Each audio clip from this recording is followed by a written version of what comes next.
Hello and welcome to tonight's meeting of the Legislative District 18 Democrats. My name is Larry Bodine and I'm the chair. We have a great program for you tonight, including an impressive Democratic candidate for the Arizona Corporation Commission. He is scientist Johnathon Hill, who is a Democratic candidate for the Arizona Corporation Commission. And with that, John, the floor is yours. Okay, well, good evening, everybody. Thank you so much for the invitation, and this is a tremendous turnout, so thank you all for coming tonight.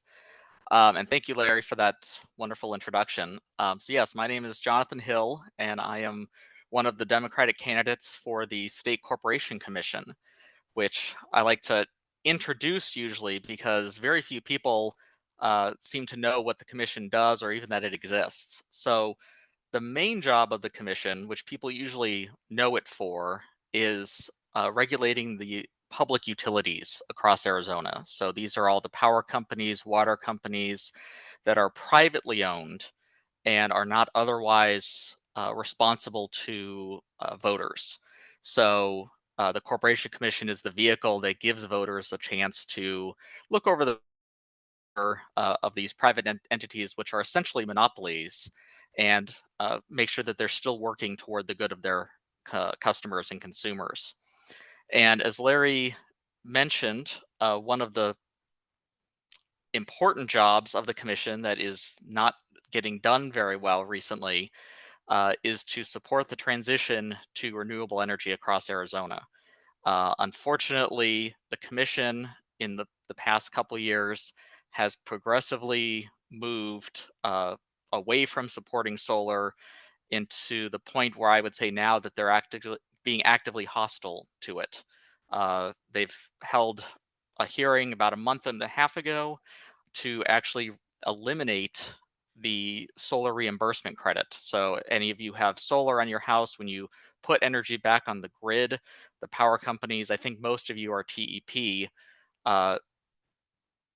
but if you're APS, for example, you'll get paid for that at some reduced rate. The commission is looking at authorizing bringing that rate down to zero, which is really unfortunate because of that reimbursement rate plays into the economics of the putting solar on your homes and was part of a lot of people's calculations when determining if they could afford it. And so now this changes the affordability not just of future solar installations, but of all the people who already put solar on their houses but are still working to pay that off. So uh, unfortunately, what I've found across the state here is that people don't know what the Corporation Commission is or does until something goes really horribly wrong in their communities, and then they're very familiar with it, and they're wondering, why the commission isn't doing more to help them. I know I myself live in Tempe, and a lot of people didn't know what the commission was until we had a train derailment right in the center of town about 2 years ago. Dumped a lot of chemicals into our lake, caused a huge fire that caused part of the railway bridge to collapse, and people were up in arms. Who took their eye off the ball? Turns out that's also the Corporation Commission. So, like I said, the commission has a lot of responsibilities besides the power regulation that it's known for, and those include railroad safety across the state, which is actually getting really important. A ton of our railroad bridges are over 100 years old. Um, there was a great picture of the railroad bridge in Tempe. They published in the newspaper some pictures of its dedication, and that people were coming by in their horse and buggies. There were no Model A's in sight at this dedication, so that's how old some of our railroad infrastructure is. They also regulate pipelines that crisscross the state, moving mostly fossil fuels around. They regulate securities and securities salesmen throughout the state. And they also register corporations. So if you're registering a business in Arizona or a nonprofit, all of those go through the Corporation Commission. And unfortunately, that wide range of responsibilities isn't reflected in the commission's name. Uh, but hopefully we can change that in the future, make it a little more obvious to people exactly what the commission does. So as Larry also mentioned, one of the reasons I'm running is because as I learned about the commission after that train derailment and through trying to register a nonprofit of my own, I was really disappointed that more people, more commissioners on the commission don't have any science or engineering or other technical background. Um, they're making a lot of very technical decisions that affect all Arizonans. So it'd be really good to have at least a couple people with that sort of expertise on the commission. Right now, arguably, there is one commissioner who also has some engineering experience. Unfortunately, he used to be an employee of Southwest Gas for almost 20 years, and he has continued supporting Southwest Gas and the other fossil fuel utilities, so much so that he's gotten a number of ethics complaints against him. So right now, the commission, it has 5 members. Right now, there are 4 Republicans and 1 Democrat. So unfortunately, we're losing a lot of really important votes by a margin of 4-1. However, the good news is that in 2024, in presidential election years, there are 3 seats on the commission up for election, which means that in one fell swoop, it is possible for the Democrats to take a majority in a single election and start reversing some of this anti-solar pushback that we've been seeing. So that's why we're working hard to get 3 names on the ballot. There were 3 names until just a couple days ago. Unfortunately, one of the candidates, Derek Feraldo, had to drop out due to some family medical concerns. But I would hope and ask for you to support myself and Anna Tovar. She's the incumbent who's running for re-election. And hopefully we can get another 3rd candidate from the Democratic Party up and going before too long. So I'd love to open it up for questions, but first I'd like to just sort of end my little spiel with what I need from you. So I need 2 things from you. One, which Maggie just put in the chat, I see, is to sign our petitions, especially through Equal. If you're not familiar with Equal, it's an online system through the Secretary of State's office. You log in using your driver's license number or your voter ID card, and then you can electronically sign, not just for myself, but for all the Democratic candidates who you're eligible to sign for. It automatically determines who you're eligible to sign for. It won't let you oversign. It keeps everything, nice. And it's also great because those signatures are essentially guaranteed. There's no bad handwriting. There's no, people doing a big John Hancock and making all the signatures around them illegible. It's really a great system. So I'd like to ask, if I see there's 95 people on the Zoom tonight. I know some of you are already signed, but if the rest of you could go on just tonight, that would be one of our best days yet during this campaign, just to get almost 100 signatures in one evening. We have to collect up to 7,000 as statewide candidates. We have to collect the same number of signatures as a governor candidate, but we obviously have way fewer resources to do so. So it's a much harder task and can be pretty daunting. So any help you can give is greatly appreciated. And second, along with the signatures, is donating $5 to help us qualify for clean elections. Myself and Anna Tovar, and hopefully whoever steps in as the 3rd candidate, will be running clean elections because we think it's really important that people know we're not being funded by the utility companies that we're going to regulate. And that's been a problem in the past. So we think it's really important to run clean. And if we qualify, the state will give us about $250,000 individually to run our campaigns, which then if we combine our resources, that's $1 million to run a statewide campaign, which is great. But to qualify, we also have to get 1,500 $5 donations to show that we have grassroots financial support. And you can also do that through the Secretary of State's Equal site. And so, if all of you could go on, if we got 100, Anna and myself got 100 $5 donations tonight, that's in one fell swoop. That's 1/15 of the way there. So that would be amazing. So with that, I guess I'll open up the remaining time if there's any questions. But yeah, thank you again for inviting me to talk tonight. And yeah, thank you. There are a few questions. Commissioners rely heavily on staff on technical issues. How much transfer back and forth to the utilities occurs with ACC staff? So that's to some extent that's dependent on the commissioners. They can hire their primary advisor themselves, but some of the other staff is just commission-wide staff. Unfortunately, the last couple years, we've seen a lot of people from the utilities moving in as being brought in as staff. And we've even seen in the last year and a half or last year, a lot of rise in nepotism, people hiring family members to work under them at the commission.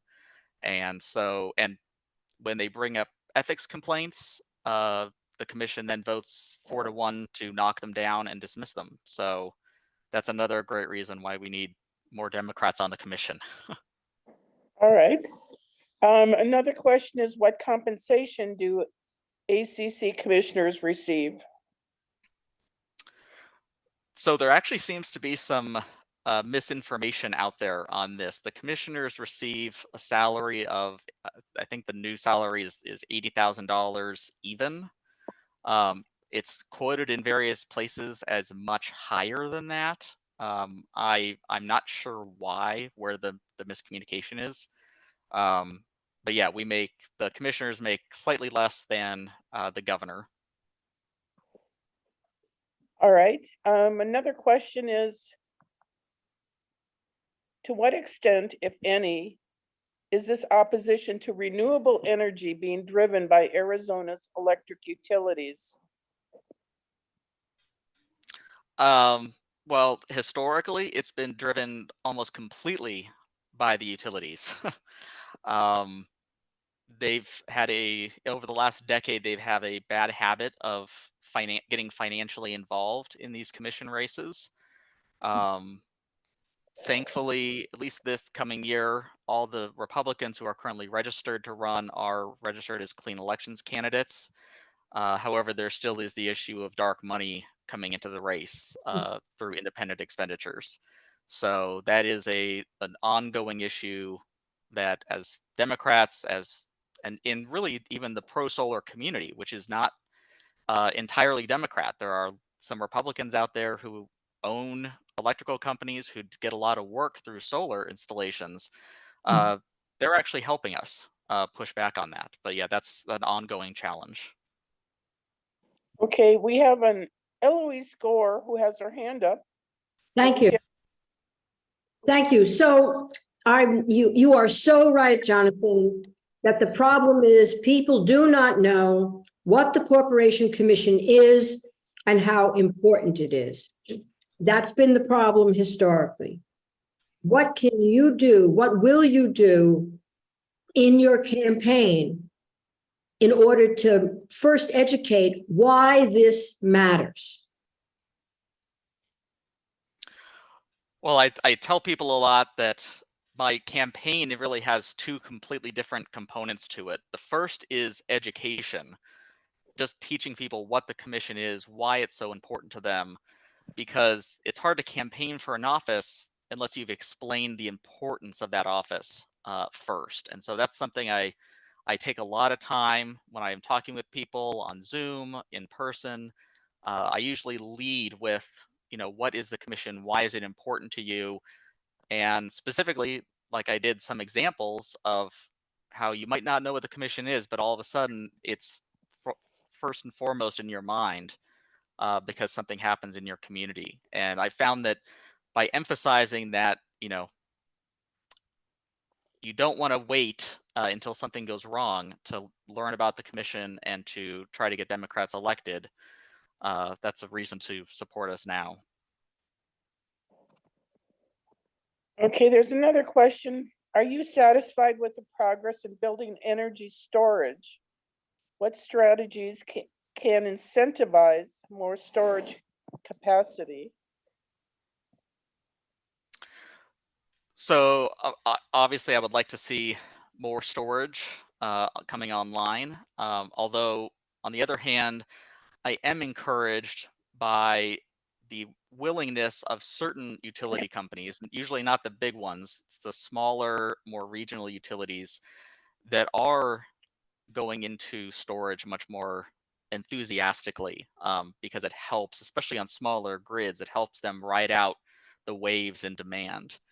And I was just at a solar industry trade meeting a couple weeks ago, and one of the really encouraging things I heard was that the financing behind not just solar but also storage installation is becoming much easier. A lot more large companies, large banks are becoming confident in storage, and so they're more willing to finance it for companies, and especially finance it at reasonable rates. And so I think now that that hurdle is in the process of being overcome, then we need to work on getting the utility companies to use it. And that's something that when the utility companies come before the commission in these rate cases, then the commission can negotiate with them on exactly where they're getting their power and how they're storing it. And so the commission has a lot of leverage over the utility companies only if we use it. All right, we have a final question. Does the Corporation Commission have a role in the water initiative passed in 2022? So the commission, when it comes to water is kind of a mess in Arizona. It's the responsibility for it is divvied up in so many ways. The commission is only responsible for private water utilities. So you're probably not familiar, but there's a development up here in the Phoenix metropolitan area called Rio Verde. It's a perfect example of some just Wild West development that happened out in the desert. And they built a lot of houses, a lot of people moved out there, a whole community sprung up, but they don't have reliable water. They don't even have groundwater in the area that's sufficient for those houses. And so it's been a mess. There's currently a private water utility that's planning to come into the area. And so, for example, the commission has oversight over them because they're privately owned and they're going to be setting rates, hopefully, theoretically, for those customers. When it comes to government-owned water utilities, so your city water, I think Tucson has city water down there, the commission isn't responsible to them or doesn't oversee them because the idea is that they're already responsible to voters through the city council, which is elected. I kind of wish it wouldn't be that way, but that's how the current rules fall out. And so, when it comes to things like groundwater usage, the commission really only has jurisdiction over private companies who are then pumping and distributing that to customers. Okay, there's a few more questions in the chat, but maybe in the chat you could put an address where they could send the $5 to instead of going online. There was a question for that. And with that, I'd say thank you. Yep, and I'll just end by saying, you can, if you prefer to do the $5 through check or cash, you can send that to us. We just need to get a form filled out, basically a form verifying that it was a registered voter who gave the $5 and not just me, throwing in $5 from my wallet. So I'll put my email address in the chat, and if you'd like to do the $5 by mail, email me and I'll send you the form and the instructions. And thank you again so much for having me tonight. All right, Jonathan, I join you with, I'm sure, everybody here tonight, wishing you all the best. Thank you for being here tonight. It's been a pleasure. And with that, we're going to say so long, everybody.